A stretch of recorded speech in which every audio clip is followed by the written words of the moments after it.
We had Mr. Ahmad, a case of severe sickle cell disease, who had recurrent painful crisis, who had recurrent transfusion requiring anemia and episodes of jaundice. He was being hospitalized every now and then with complication. He also had received multiple transfusions and had undergone a splenectomy several years before. Despite optimal medical therapy and having had a splenectomy done, he continued to have severe sickle cell related target organ damages.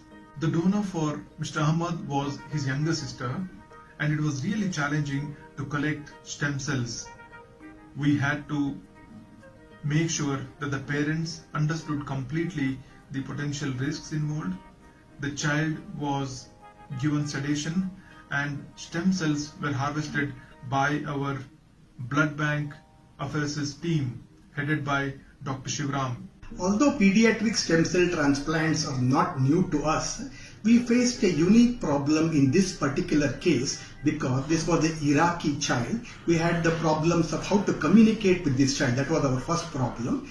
Then there was a huge mismatch between in the age of the patient and the age of the donor.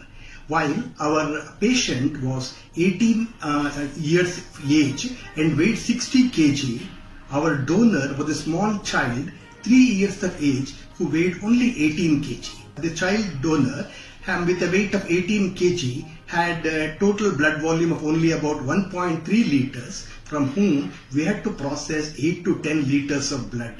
This would be impossible in a single sitting. We therefore decided to do it in multiple sittings and cryopreserve the stem cells collected. هذه ابنتي دريا المتبرعة لشقيقها أحمد مصاب بمرض أنجلي بيتا ثالاسيميا، وأخذت دكتور أخذ منها الخلايا وهي بصحة جيدة والحمد لله، ولم يحصل لها أي مشاكل أثناء العملية وبعد العملية، وهي بصحة جيدة الآن ولله الحمد.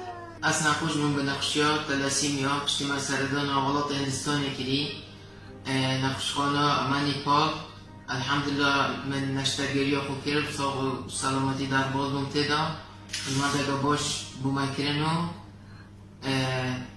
تندرستيو من جنوكاي قال يا باشا برا باش تريتشي تنجي متبرع عامل جيكو تخشكو من دريا تندرستيو جي يا باشا ما مشكلة منه إن شاء الله برا باش تريتشي الحمد لله. Sickle cell disease is an inherited blood disorder characterized by repeated painful vaso-occlusive crisis, recurrent anemias, recurrent episodes of jaundice, and in some children, severe infections requiring hospitalization.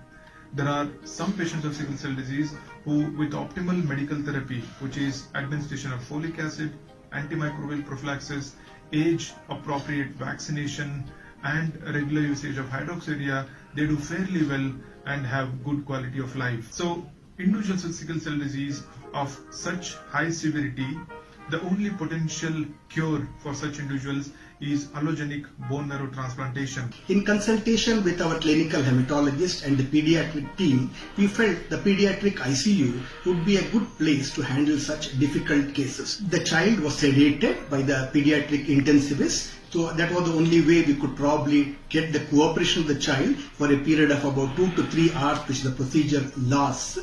But the problem we face in a sedated child is that citrate toxicity cannot be recognized. In a normal patient, they will tell us about tingling, numbness, these complications which can occur, but this cannot be recognized by an unconscious patient. We therefore had to use a cardiac monitor and depend on the ECG tracing to look for evidence of citrate toxicity.